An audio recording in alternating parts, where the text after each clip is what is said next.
ناظرین گرامی، السلام علیکم ورحمۃ اللہ وبرکاتہ۔ سیدھی بات کے تازہ ترین پرائم ٹائم میں آپ لوگوں کا استقبال ہے۔ ناظرین گرامی، میں انصار عزیز Nadwi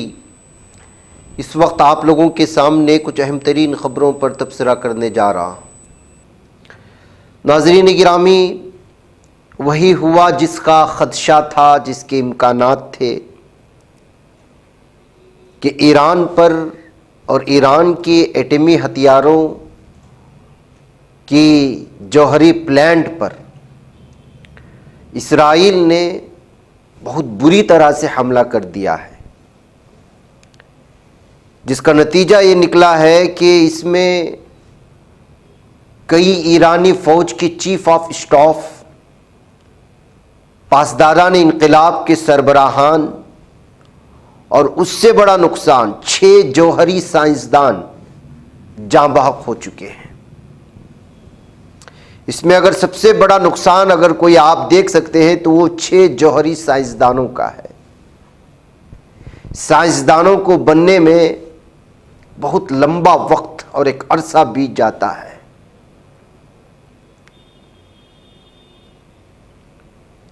chief of staff Mohammad باقری،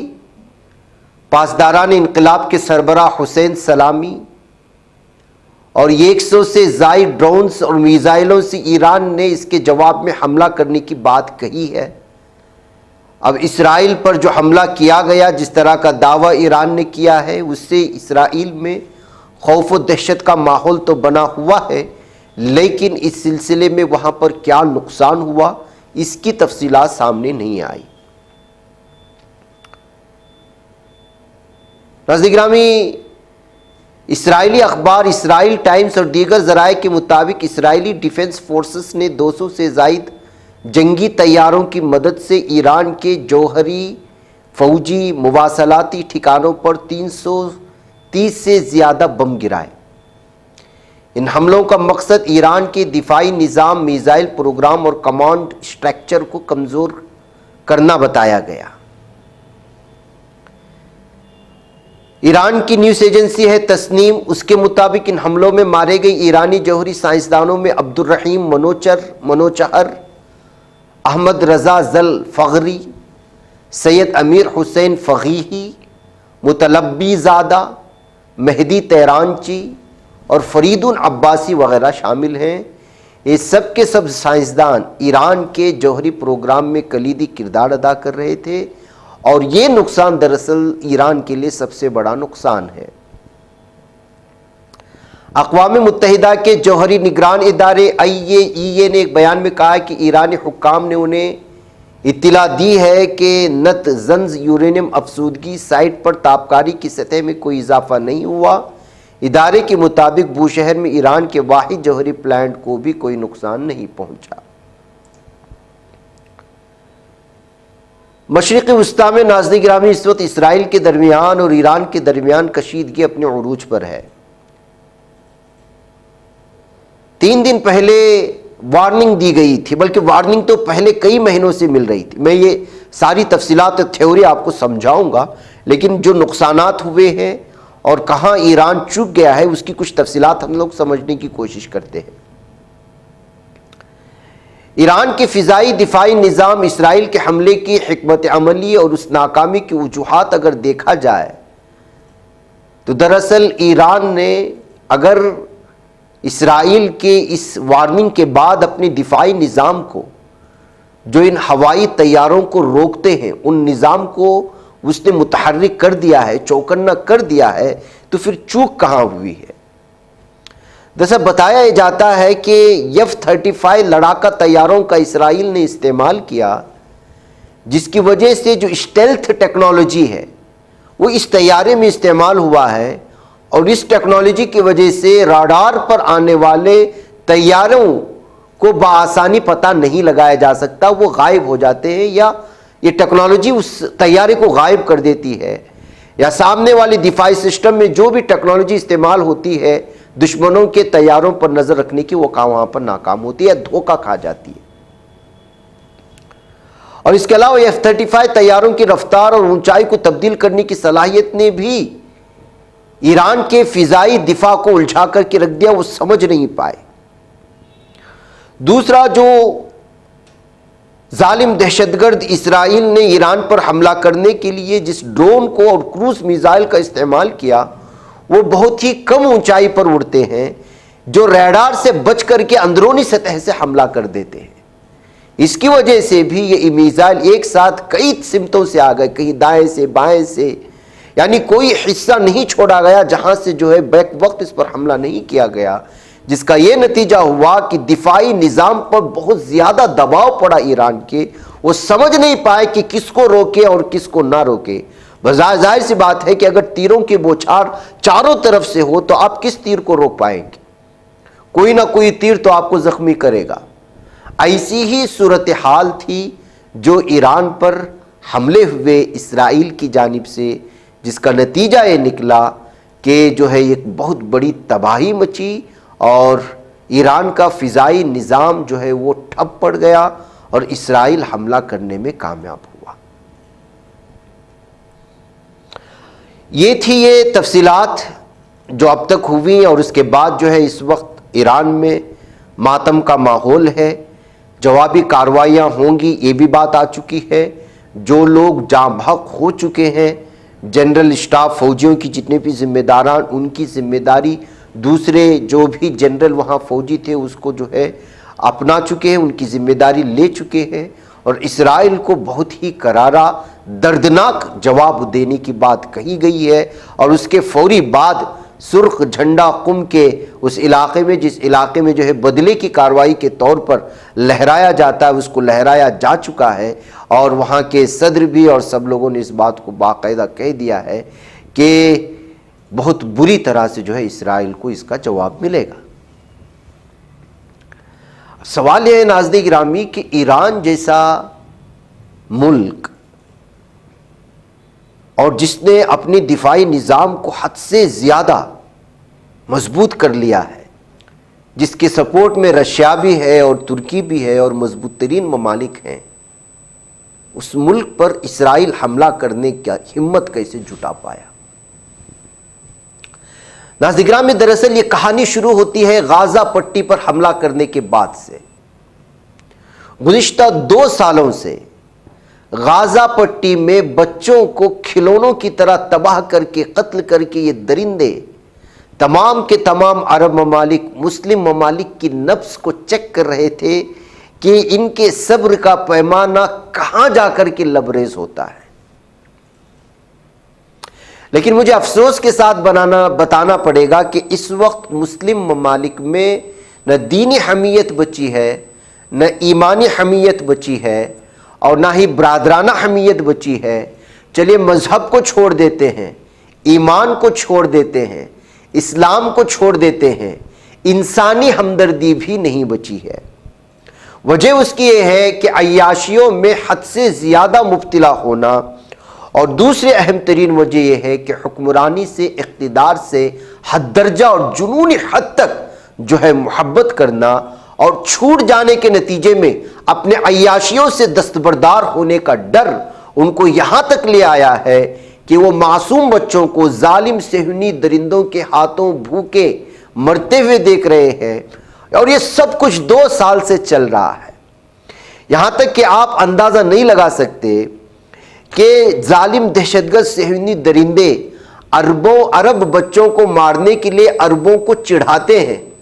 اور پھر باقاعدہ ٹارگٹ بنا کر کے بتاتے ہیں کہ ہم آپ کے بچوں کو مار رہے ہیں۔ وہ یہ اس لیے کرتے ہیں تاکہ ان پر جوابی حملہ ہو، تاکہ وہ دوسرے ممالک کو وجہ بنا کر کے ان کو بھی تہس نہس کریں۔ تو جب یہ عیاشیوں میں مبتلا ہیں اور ان کا مذہب سے، ایمان سے کوئی لینا دینا نہیں ہے،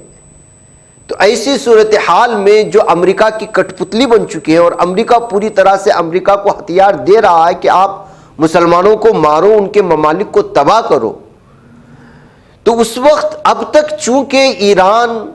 کا قبضہ تھا شام پر، آپ کو معلوم ہونا چاہیے کہ 24 گھنٹے کے اندر شام کا نقشہ بدل گیا تھا۔ جب لبنان پر حزب اللہ کو ٹارگٹ کرتے ہوئے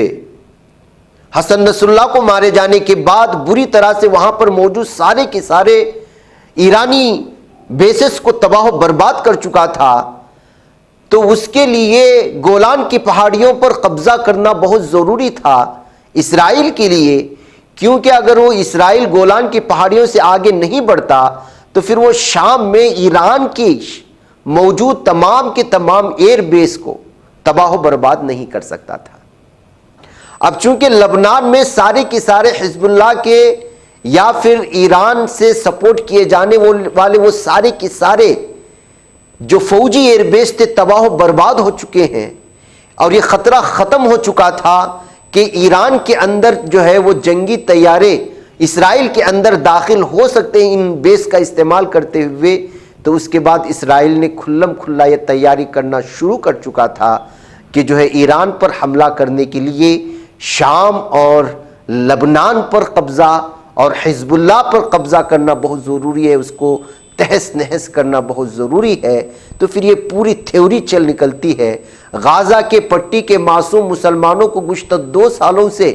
قتل غارتگری کرتے ہوئے وہ جہاں مسلم ممالک کے نفس کو چیک کر کے اس میں کامیاب ہو چکا تھا کہ یہ سارے کے سارے قوم اور سارے کے سارے ممالک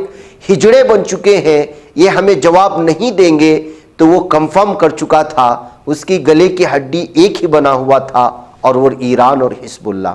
تو اس نے لبنان میں حزب اللہ کو تو تباہ و برباد کر چکا تھا، اس کے سارے بیسز کو تباہ و برباد کر چکا تھا، بچا تھا شام۔ تو شام میں اندرونی سطح پر امریکہ اور سعودی عرب سے جو ہے بات کر کے اور ترکی سے بات کر کے تختہ پلٹ کے نام پر اپنی کٹ پتلی بادشاہ کو وہاں لا کر کے رکھتا ہے، اور رکھنے کے بعد جو ہے وہ وہاں پر موجود ساری ایرانی ایئر بیس کو اور جتنے بھی ہتھیارات، میزائل، جو کچھ بھی تھے وہ سارے کے سارے تباہ و برباد کر کے اس بات پر جب کامیاب ہو جاتا ہے کہ اب یہاں پر ایک بھی کوئی چیز ایسی بچی نہیں ہے جس کا استعمال کرتے ہوئے اسرائیل کے حدود میں کوئی لڑاکو طیارہ داخل ہو اور فضائی حملہ کر سکے، تو پھر جو ہے وہ دھمکیاں دینا شروع کر دیتا ہے اور یورینیم کی بات کرتا ہے، ایران کے اندر جو ہے جوہری پلانٹ بنائے جانے کی بات کر کے میڈیا میں اس بات کو اچھالنا شروع کر دیتا ہے اور بار بار امریکہ کے راستے دھمکیاں دینا شروع کر دیتا ہے۔ ظاہر سی بات ہے ناظرین گرامی، جس طرح سے اسرائیل کے لڑاکا طیارے دوسرے ممالک میں گھس جاتے ہیں، اس طرح آپ کے لڑاکا طیارے اسرائیل کے اندر گھس نہیں سکتے۔ وجہ اس کی یہ ہے کہ اس نے اپنے آس پاس کے سارے پڑوسی ممالک کو پوری طرح سے کتوں کی طرح پال رکھا ہے۔ ان کتوں میں مصر بھی شامل ہے، ان کتوں میں جو ہے آپ کے سارے عرب ممالک کے جتنے بھی اس کے آس پاس میں آتے ہیں، جارڈن بھی شامل ہے۔ یہ اسرائیل اور امریکہ کی پھینکی گئی ہڈیوں پر پلتے ہیں، جس کا نتیجہ یہ ہے کہ یمن سے داغے جانے والا کوئی بھی میزائل سب سے پہلے کوئی روکتا ہے اسرائیل پر حملہ کرنے والا میزائل، تو وہ یہ عرب اور یہ ہڈیاں چاٹنے والے وہ ممالک ہیں جو براہ نام مسلمان ہیں۔ تو نتیجہ یہ ہوا، میرے الفاظ بہت سارے لوگوں کو چبھیں گے اور ایک منافقوں کا جتھا آئے گا اور یہاں پر نیچے جو ہے وہ مجھے گالیاں دے گا، مجھے ان کی گالیوں سے کوئی پرواہ نہیں۔ حقیقت کو سمجھیے کہ اگر آپ ظالموں کے خلاف نہیں ہیں اور اگر آپ مظلوموں کے تئیں کھڑے نہیں ہیں تو آپ کھلم کھلا منافق ہیں۔ آپ اپنے آپ کو ایمان میں اور مسلمانوں میں شامل نہ کریں، یہی آپ کی ضمیر کی گواہی دینا چاہیے۔ اتنی منافقت کرنے کے باوجود اگر آپ کی ضمیر گوارا نہیں کرتی، یہ ثابت کرنے کی کوشش کرتی ہے کہ جو ہے نہیں ہم مسلمان ہیں، تو آپ رذیل ترین انسان ہیں۔ آپ منافقین کی اس گھٹیا ترین حاشیے پر پہنچ چکے ہیں جہاں جن کو انسان کہنا بھی بڑا مشکل ہو جاتا ہے۔ صورتحال کو سمجھے، کھلم کھلا ہے۔ آپ اندازہ لگائیں، شام میں بشار الاسد جیسا ظالم اور درندہ اور اس کا باپ نے مسلمانوں کے ساتھ جو کیا، اس کے بارے میں ہم لوگ کوئی بھی جو ہے چیز پیش نہیں کر سکتے۔ یہ درندے تھے، درندے ہیں، درندے رہیں گے، ان کی نسلوں میں درندگی پائی جائے گی۔ لیکن اس کے باوجود ایک ازلی دشمن تھا جو ساری کی ساری قوم کو تباہ و برباد کرنا چاہتا ہے، کم سے کم وہ اس سے ڈرا ہوا تھا۔ کبھی اس نے ان لوگوں کے ہوتے ہوئے گولان پہاڑیوں پر کبھی قبضہ کرنے کی بلکہ شام کے کئی کلومیٹر دور اندر تک آنے کی کوشش نہیں کی تھی۔ جب نیا حکمراں بیٹھتا ہے تو وہ دوسرے ہی دن اس بات کا اظہار کرتا ہے کہ مجھے اپنے سطح پر اس ملک کو دوبارہ سنوارنا ہے، اسرائیل سے ہمارا کوئی لینا دینا نہیں، یا اس کی جنگ سے ہمارا کوئی لینا دینا نہیں۔ تو آپ اندازہ لگا سکتے ہیں کہ اندرونی سطح پر یہودیوں کی سازش کی قوم، یہ امت کس قدر جو ہے اس کا شکار ہو چکی ہے، اور وہ کس قدر جو ہے اس وقت مسلم ممالک کے اندر گھس کر کے مختلف بہانے کر کے اس کو تباہ و تاراج کرنے کے چکر میں ہے۔ اور ہم صرف اور صرف وجہ سے اس بات کو لے کر کے کہ کچھ عقیدے کا کچھ ڈیفرنس ہونے کی وجہ سے، عقیدے میں کچھ جو ہے اس وقت تنازع ہونے کی وجہ سے یا اختلافات ہونے کی وجہ سے ظلم کو ظلم کہنے کو تیار نہیں ہے اور مظلوم کو مظلوم کہنے کے لیے تیار نہیں ہے۔ اس درمیان میں ایران کو بھی سبق لے لینا چاہیے کہ جو حماس جیسے تنظیم کے بڑے بڑے لیڈران کو آپ ہی کے علاقے کے اندر گھس کر کے ٹارگٹ کلنگ کی جا رہی تھی، آپ کے صدر کے طیارے کو نشانہ بنایا جا رہا تھا، مختلف علاقوں میں موجود آپ کے بڑے بڑے کمانڈرز کو نشانے پر لیا جا رہا تھا، تو سمجھ لینا چاہیے تھا کہ آپ کے اندرونی سطح میں پہلی صف میں موجود 1000 لوگوں میں سے کم 50% منافقوں کا ٹولہ ہے جو آپ کی خبروں کو وہاں تک پہنچاتا ہے۔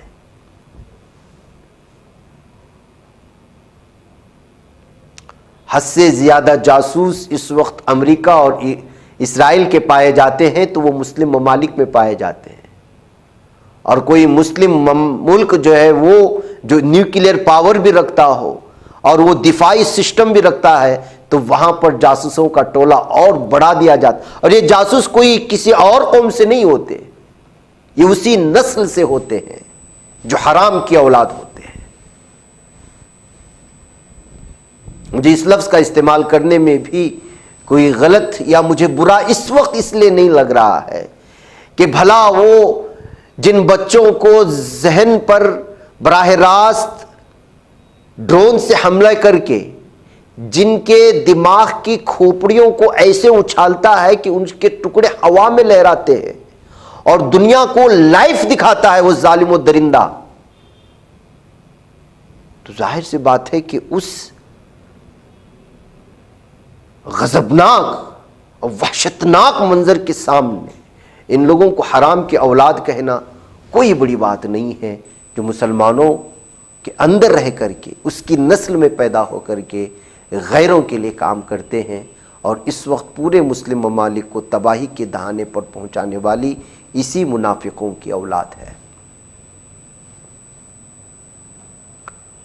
جب سے آج صبح سے خبر آئی ہے آپ لوگوں نے ساری تباہی کا وہ منظر دیکھا ہوگا، اور ہماری اسکرین پر بھی اس وقت بدل رہے۔ آپ اس بات کو شاید ایسا سمجھ رہے ہو کہ ایران پر حملے بھی نہیں ہیں۔ غازہ اگر تباہی کی پہلی مثال ہے، اور اس کے بعد شام، اس کے بعد لبنان، اس کے بعد تباہی کی دوسری مثال بنا اسرائیل کے ہاتھ میں، تیسری بار جو ہے شام بنا، یمن کو تباہی کے دہانے پر پہنچایا گیا، یہ 5واں ملک ہے ایران کو جو تباہی کے دہانے پر پہنچایا گیا ہے۔ ایران تباہ ہو گیا تو سمجھ لیجئے گا کہ عرب کا کوئی بھی مسلم ملک اس وقت باقی نہیں رہے گا۔ یہ بس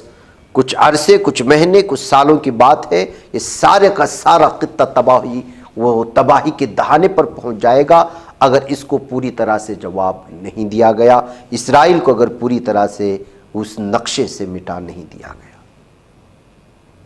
ظاہر سی بات ہے کہ اس حملے کے بعد اس وقت جو ہے ایران پوری طرح سے دھمکیاں تو دے رہا ہے، 100 سے زائد ڈرون اور میزائل حملے کرنے کا دعویٰ تو کر رہا ہے، نقصان کے بارے میں کوئی اندازہ ابھی تک سامنے نہیں ہے، لیکن اس کے باوجود 2-3 دن دیکھنا ہوگا کہ ایران اس حملے کو کس طرح سے جواب دیتا ہے۔ اس کے جواب میں پھر اسرائیل کہیں بڑا حملہ ایران پر تو نہیں کرتا۔ ناظرین گرامی، بھارت میں ہونے والے طیارے حادثے کے سلسلے میں تفصیلات فراہم کرنا چاہتا تھا، لیکن اس وقت ہو چکا ہے اس ایپیسوڈ میں۔ میں اگلے ایپیسوڈ میں پیش کروں گا، مجھے اجازت دیں۔ السلام علیکم ورحمۃ اللہ وبرکاتہ۔ بچ پاتا ہے کوئی صحافی کی نگاہوں سے، ملاتا ہے یہ لوگوں کو محبت کی پناہوں سے، کرم اور درد مندی کا ہے ایک سنسار سیدھی بات، عزیمت جرأت و ہمت کا ہے اظہار سیدھی بات، عزیمت جرأت و ہمت کا ہے اظہار سیدھی بات، یہ چینل حق نگر بن کر کچل دیتا ہے فتنوں کو،